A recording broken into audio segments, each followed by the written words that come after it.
안녕하세요. 백두산 금융연구소의 백두산입니다. 11월 11일 월요일입니다. 세탁기 돌리고 있어갖고 좀 시끄럽습니다. 양해 좀 해주시고요. 요 며칠 전에 최용성 님이 저한테 부동산과 관련된 부분을 좀 질문을 주셔가지고 거기에 대해서 좀 답변을 했었습니다. 21년에 위기가 오면 서울 부동산 시장이 어떨까 뭐 이러시면서 질문을 주셨는데, 솔직히 저는 그 부동산 30살, 31살인데 제가 부동산을 뭘 매매를 해봤겠습니까? 그죠? 제 나이에 부동산 매매 경험이 있고 이러면은 이 뭔가 이상한 겁니다. 뭔가 이상하거나 아니면 대출을 엄청 겪거나 둘 중 하나인데, 아무튼 뭐 그런 경험이 미천한 저한테 뭐 질문을 주셨는데 뭐라 좀 얘기를 했었고, 마음에 드셨나 봐요. 네가 생각하는 부동산에 좀 더 다른 부분이 있으면 얘기를 해봐라. 돗자리를 탁 깔아주셔서 한번 제가 생각하는 부동산 시장에 관련된 부분을 좀 얘기를 해볼까 합니다.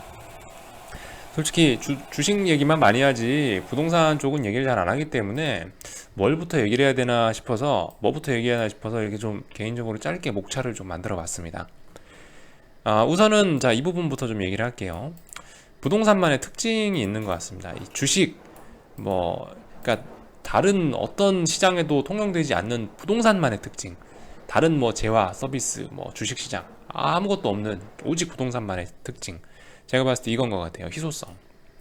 이게 제일 큰 특징인 것 같습니다.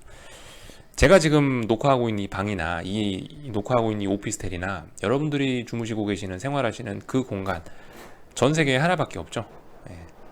예를 들면은 또 그리고 뭐 지금 강남, 뭐 압구정, 반포 이런 데가 핫하지 않습니까? 아주 뜨거운 지역인데 압구정과 반포가 좋잖아요.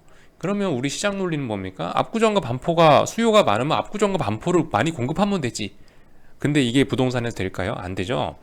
어찌 아무리 한강을 매립해서 반포 압구정을 만든다고 해도 그 새로 매립한 땅은 기존 압구정과 반포의 가치를 능가하지 못할 것 같습니다. 그죠? 희소성이 가장 큰 특징이라고 할 수가 있겠습니다. 그래서 뭐 웬만하면 다른 자산, 뭐 다른 재화, 다른 서비스는 돈 주면 되는데 부동산 같은 경우는 돈으로도 해결이 되지 않는 경우가 종종 있다고 생각을 합니다. 그리고 또 하나의 특징은 우리나라 인구 밀도가 굉장히 높다는 거죠. 굳이 제가 통계를 보여드리지는 않겠습니다만 아마 서울 사시는 분들 매일 느끼실걸요? 서울 경기권 분들, 인간 더럽게 많네 이 생각들 드시죠? 실제적으로 통계로도 봐도 우리나라는 거의 뭐 방글라데시 뭐 이런 나라에 이어서 세계 인구 밀도가 2등입니다. 2등. 코딱지만한 땅덩어리에 어마어마하게 많은 사람이 살아서, 더군다나 웃기는 게 또 서울만의 인구 밀도를 따지고 보면 정말 기가 막힙니다. 진짜 거의 뭐 아마 제가 봤을 때 세계 1위일 겁니다. 그 정도로 인구가 많고요. 이 인구가 많다는 얘기는 뭡니까? 사람은 1인 1집 해야죠. 그죠? 결과적으로 부동산 수요가 많다는 겁니다. 그래서 아무튼 우리나라 부동산 시장, 특히 우리나라 부동산만의 특징, 높은 인구 밀도에 땅은 굉장히 희소하죠. 이게 제가 봤을 때 우리나라 부동산 시장 가격을 결정짓는 어떤 중요한 요소라고 생각합니다. 뭐 또 하나, 요건 좀 부가적인 건데, 부동산 같은 경우는 사용 가치가 있죠. 주식은 들고 있어 봐야 뭐 없다 써먹을 수도 없습니다. 마음만 아프지, 그죠? 근데 부동산은 들어가 살 수가 있잖아요. 어떤 사용 가치가 있는 실질적인 재화란 겁니다. 요게 제가 봤을 때 이 세 가지가 부동산만의 어떤 특징이라 할 수 있겠습니다. 반면에 이제 뭐 어떤 자산이나 이 부동산도 솔직히 하나의 좀 투자나 투기 자산으로서 취급될 수도 있죠. 그런 경우에 적용되는 이제 보편적인 특징들, 주로 양극화라고 표현을 할 수 있을 것 같아요. 양극화. 무슨 얘기냐면요. 제가 표현을 고 PER, 저 PER 저렇게 써놨는데 무슨 얘기를 하려고 그러는 거냐면, 여러분들 주식해 보시면은 아마 아실 겁니다. 보통 주식 책에는 저 PER 주식을 사라, 저 PER, 그러니까 저평가된 주식을 사라고 하는데, 사실 여러분 생각해 보세요.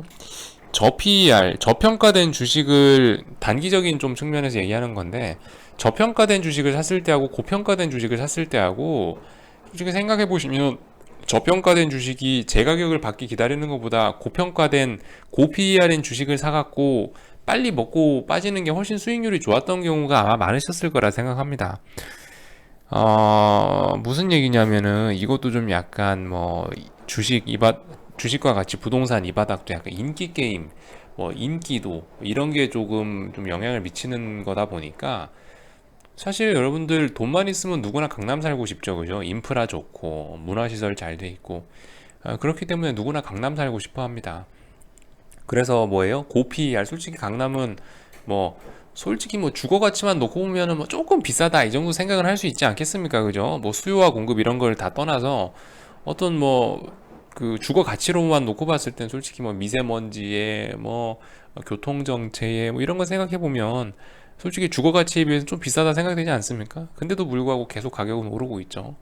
반면에 뭐 주거 가치나 이런 건 솔직히 저는 지금 대전 살고 있어요. 대전 살고 있는데 대전 솔직히 주거 가치 뭐 먹고 살고 뭐 영화관 있고 문화시설 있고 어떤 주거 가치로 봤을 땐 솔직히 뭐 서울 뺨쳐 줍니다. 근데 싸죠. 이상하게 가격이 안 올라요. 저 PER 약간 비유를 이렇게 할 수 있을 것 같습니다.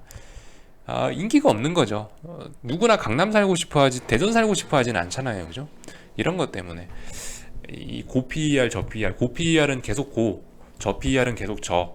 고평가되는 놈은 계속 고평가, 저평가되는 놈은 계속 저평가. 양극화가 그래서 굉장히 극심해지는 게 또 이 바닥의 특징인 것 같습니다. 아무튼 이 정도까지 얘기하고요. 그렇다고 해서 여러분들 그 부동산이 안전자산이냐라고 생각을 하면 그건 아닌 것 같아요. 어, 다만 이제 부동산의 특징인 것 같습니다. 방금 첫 번째에서 말씀드렸다시피 사용 가치가 있죠. 사용 가치가 있기 때문에 솔직히 이 엄밀히 숫자로 놓고 따져보면요 실패한 투자예요. 근데 왜냐하면 내가 살고 있기 때문에 이게 그냥 심리적으로 정당화가 되죠. 주식은 확실하잖아요. 주식은 마이너스 계좌 얼마 딱 찍히고 팔아버리면 실패. 그걸로 딱 심리적인 패배감과 계좌의 패배 이게 함께 오죠.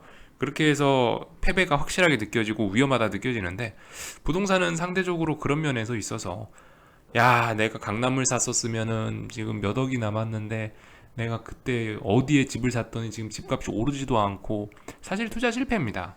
엄밀히 따지고 보면 투자 실패인데 내가 어쨌든 이 집에 계속 살고 있고 뭐 어쨌든 이거 팔지 않으면 되겠다 뭐 이런 생각 뭐 그런 생각들 때문에 이게 사실 실패하기가 좀 어려운 그리고 설령 실패한다 해도 마음이 좀 편한 그런 자산이 아닐까 생각됩니다. 그래서 솔직히 많은 한국인들이 많은 제 부모님 세대들이 그래서 부동산을 좀 좋아하는 것 같기도 하고요. 실패할 일은 없다라는 게 부동산의 그래서 인식 그게 좀 부동산을 더 핫하게 만든 요인이 아닐까라 생각을 합니다. 아무튼 이게 제가 부동산에 관해 생각하는 거고요. 그래서 뭐다? 전반적으로 오를 거다라는 거예요. 전반적으로 한국 시장 좋을 거다라는 겁니다. 다만 이제 양극화란 이런 특징이 있기 때문에 되는 데 사야 된다는 거예요. 이 지금 솔직히 무리하더라도 좋은 데 사야 된다는 게 제 생각입니다. 예를 들면 돈 있으시면 서울 강남에 알 박으세요. 그죠? 서울 강남에 어디든 알을 박으시고 좀 돈이 없다. 그럼 예를 들면 또 어디가 있을까요? 저도 주말 동안에 좀 생각을 해봤는데 그나마 한국 제2의 도시고 어떤 항구도 끼고 있고 그리고 부산 해운대 하면 누구나 알지 않습니까? 뭐 센텀시티 이런 것도 있고 한국에 누구나 이름만 대면 알 수 있는데 서울 강남 부산 해운대 부산 해운대 가장 비싼데 뭐 그런데 가장 그 비싸게 쳐주는 랜드마크 아파트 솔직히 해봐야 뭐 몇 억이면 사거든요. 사실 10억도 안 하거든요. 부산 해운대 이런데. 그러니까 돈 좀 없으시면 해운대. 돈 있고 진짜 그럼 좋은데 그럼 강남 돈 있으시면 그게 제일 좋을 것 같습니다. 지방은 양극화 흐름 때문에 안 좋을 것 같고 전반적으로 물론 지방도 잘 사면 좋겠죠, 그죠? 가치 투자를 잘 하시면 지방도 흥할 거라고 생각하지만 솔직히 잘 모르는 제 입장에서는 어떤 인기도 이런 거 생각해서 그냥 사면 될 것 같아요. 그럼 최소한 실패하지 않고 많이 벌 것 같습니다. 시세 차익을 노리고 아파트 뭐 이런 걸 한다고 하면 제가 봤을 땐 방금 말씀드렸다시피 돈 있으면 강남, 돈 좀 없으면 부산 해운대 이런데 뭐 하시면은 최소한 뭐 그죠 물가 상승률 정도는 가뿐하게 뛰어넘을 수 있다 생각합니다. 하여튼 누구나 사고 싶은데 사라는 거죠. 누가 봐도 저기 좋다라고 생각하는데 사라는 거죠. 주식도 똑같은 것 같아요. 누가 봐도 삼성전자 좋죠? 누가 봐도 하이닉스 좋고 그거 하시면 되는 것처럼 부동산도 똑같은 것 같습니다. 누가 봐도 좋은데 뭐 과천 아니면 뭐 강남 뭐 이런데 그런데 하시면 될 것 같아요. 그래서 금융위기 나면은 어떻게 되냐라는 말씀을 그 질문을 사실 최용성님이 주셨는데 네, 그 질문을 주셨었는데 제가 뭐라고 답했냐면요. 금융위기 오면 좀 철렁은 할 거다. 좀 철렁은 할 건데 사실상 제가 말씀드리는 지금 베스트 땅, 강남이죠. 강남 아파트 이런 데는 제가 봤을 때 떨어지지는 않을 것 같아요. 양극화가 돼버렸기 때문에 사실 한국에 부자가 얼마나 많습니까? 이제는 부자가 너무나 많아서 서울에 꽂혀있는 빌딩이 몇 채예요. 빌딩마다 다 주인이 있을 텐데 빌딩 개수만큼 부자가 있다 생각하시면 되겠죠. 부자가 그렇게 많기 때문에 부자들 다 현금 들고 기다리고 있어요. 저거 강남에 저 자리를 사고 싶은데 매물이 안 나오네. 금융위기 되면 사야지. 그러고 현금을 어마어마하게 쟁여놓고 있기 때문에 여러분들 어떤 대기 매수세도 강남 쪽이나 이런 데는 좀 충분하고요. 그렇기 때문에 제가 봤을 때는 금융위기가 와도 진짜 좋은 데는 안 빠집니다. 진짜 좋은 데는요, 금융위기가 온다 하더라도 대기 매수세가 너무나 많고 시중에 유동성이 워낙 많기 때문에 금융위기가 온다고 해서 진짜 좋은 땅은 조정이 나올 것 같지는 않습니다. 진짜 좋다고 생각되는 데는 지금 바로 사세요. 제가 봤을 땐 그게 가장 좋은 것 같습니다. 다만 이제 금융위기가 왔을 때 어떤 곳이 좀 가격이 많이 철렁철렁 할까라는 생각을 해보면은 저 같은 사람 30대 초반 부동산 시장에 막 진입해갖고 대출을 엄청나게 껴가지고 산 사람들 있죠. 그런 사람들은 금융위기 때 자빠지는 사람들이 많을 겁니다. 그렇다면 저 같은 연령대 30 초반대의 연령대가 와글와글하게, 그러니까 신혼부부겠죠 아마. 신혼부부들이 와글와글하게 대출을 껴서 몰려 사는 그쪽 동네는 금융위기가 왔을 때 직격탄을 받을 가능성이 크겠죠. 그렇다면 만약 금융위기를 이용해서 어떤 모멘텀 부동산 매매를 하실 분들은 아마 그런 쪽을 보시면 될 것 같아요. 그죠? 완전 1급지, 막 강남, 압구정 이런 데는 금융위기가 와도 제가 봤을 때는 꿈쩍도 안 할 거예요. 어르신분들이, 돈 많은 어르신분들이, 야, 저거 한 1억 빠졌네, 사라. 이렇게 되기 때문에 어차피 그쪽은 안 될 거고, 만약에 매매를 하신다면 제 연령대에 신혼부부들이 많이 모여 사는 그런 아파트 같은데 가격 철렁철렁 하는 거를 노리시면 좋지 않을까라는 생각입니다. 수도권 위주로 해서. 지방은 끝났죠. 뭐 지방은 사실상 사실 지방도 잘 살펴보면 됩니다. 다 끝났다는 게 아니고 양극화가 있기 때문에 사실상, 근데 앞으로 위기가 온다고 하면 양극화가 더 심해질 것 같아요. 지방에 특히 좀 경제적으로 좀 그렇잖아요. 경제적으로 아무래도 서울 경기가 잘 삽니다. 부동산은 아무래도 좀 지방 쪽은 아무래도 좀 경기가 좀 안 좋고 더 이런 데가 있기 때문에 경기 위축받으면 좀 더 경제 위기에 좀 더 취약합니다. 그래서 제가 봤을 때 부동산 쪽은 금융위기 때 철렁하고 나서 회복 못하고 계속 가는데도 좀 있을 거라고 생각해요. 양극화가 벌어지는 거죠. 금융위기 이후 철렁하고 못 올라오면은 바닥기는 거고, 뭐 강남이나 이런 데는 오히려 금융위기 조금 철렁하고 더 올라갈 거예요. 아마도. 왜냐하면 눌림목 줬기 때문에 더 올라갈 가능성이 높습니다. 이렇게 되는 거예요. 그럼 결국 금융위기 이후의 양극화는 더 벌어질 것 같다. 부동산 시장에도. 이렇게 생각합니다. 예. 아주 두루뭉술하고 좀 집 매매 한 번도 안 해본 월세 살고 있는 사람의 얘기이기 때문에 어디까지나 재미로 들으시고요. 저는 이제 저 같은 경우는 솔직히 집은 사용 가치가 있는 좀 그런 거기 때문에 누군가의 목숨이 달려 있는 거기도 하기 때문에 솔직히 저는 부동산으로 투자나 투기는 하지 않으려고 합니다. 저는 주식으로만 투기하려고 하고요.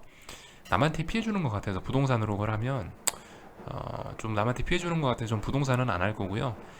개인적으로 저는 이렇게 생각해요. 저는 집 안 살 생각이에요. 웬만하면 정말 여유가 있어서 내가 뭐 몇백억대 자산가가 돼서 집 사는 거에 아무런 거리낌이 없으면 한 대 하나 사겠지만, 왜냐면 심리적이 집 내 명의로 된 집이 있으면 심리적인 안정감이 있고 뭐 했기 때문에 살 거지만은 그렇지 않다면은 집은 안 살 생각입니다. 왜냐면 생각해 보세요. 월세 제도가 요즘 굉장히 좋아요. 전세나 매매는 솔직히 어떤 좀 내 돈을 많이 집어넣는 거기 때문에 위험성이 있긴 있습니다, 분명히. 이게 심리적으로, 그죠? 심리적으로 실패하기 어려운 자산군이긴 하지만, 어쨌든 경제적으로 숫자로 굳이 놓고 따지면은 투자 실패라는 게 존재하는 거기 때문에 전 잘 모르고, 그래서 굳이 부동산에 돈을 집어넣을 것 같지는 않고요. 제가 살 것 같지는 않고요. 아무튼 월세. 보통 월세는 어떻게 책정됩니까? 매매가의 한 3%에서 5% 정도 나오는 것 같죠. 그럼 이렇게 생각하시면 될 것 같아요. 저는 이렇게 생각하는 게, 예를 들어 30억짜리 집이다. 그러면 30억으로 내가 30억 살 돈이 있고 30억짜리 집을 안 산다라고 생각하면 30억이 남는 거지 않습니까? 30억으로 1년에 한 번 코스닥 레버리지 하세요. 코스피 레버리지 해. 1년에 5%못 벌까요, 설마? 1년에 5% 벌어서 그냥 5% 30억 굴려서 5% 해서 월세 1년치 내요. 그 다음 살아. 그 다음에 뭐 어쨌든 1년에 5% 이상은 날 거 아닙니까? 물론 이제 올해는 제가 워낙 개삽질을 해가지고 안 그런 때도 있긴 하지만 솔직히 좀 그저 잘 벌 때 좀 세이브 해놓으면은 제가 봤을 때 그 돈 굴려서 얻는 이득이 집 사서 묵혀놓는 것보다 훨씬 낫다고 생각해요. 솔직히 능력이 없어서 그렇지 능력만 있으면은 주식으로 돈 불리는 게 쉽잖아요. 그죠? 훨씬 빠르고 쉽지 않습니까? 그렇기 때문에 아무튼 저는 그렇게 집 살 현금이 생겨도 그런 식으로 대응을 하려고요. 1년에 3% 5%만 내면 월세값 나오기 때문에 3% 5% 났을 때 1년치 월세 내놓고 돈은 계속 굴리고 이런 식으로 나갈 것 같습니다. 개인적으로 그리고 뭐 저는 애초에 뭐 투기 이런 걸 생각하는 게 아니고 저는 이제 놀러 다니는 걸 좋아하는 사람이기 때문에 저는 만약에 이제 몇 년 내로 좀 여유가 있으면은 여기 미사리 조정 경기장 맞은편이죠. 요쪽에 오피스텔 같은 거 하나 여기도 이사 갔으면 좋겠습니다. 여기가 제가 봤을 때 서울 살면서 레저를 즐기시는 분은 여기가 성지예요. 이 서울 들어가기 편하고 서울 나가기 편하고 그죠? 그래서 여기가 제가 봤을 때 제일 좋습니다. 개인적으로 여기를 좀 잘 풀리면 여기 들어갔으면 좋겠어요. 뭐 이 정도면 제 부동산 얘기는 얼추 다 푼 것 같습니다. 재미로 봐주시고요. 저렇게 생각하는 놈도 있구나. 이 정도로 봐주시면 될 것 같습니다. 아무튼 중요한 부분은 이 부분이다. 제가 강조하고 싶은 부분은 이 부분이었습니다. 더 궁금한 거는 질문 남겨주시고요. 없으시면 하여튼 여기서 마치도록 하겠습니다.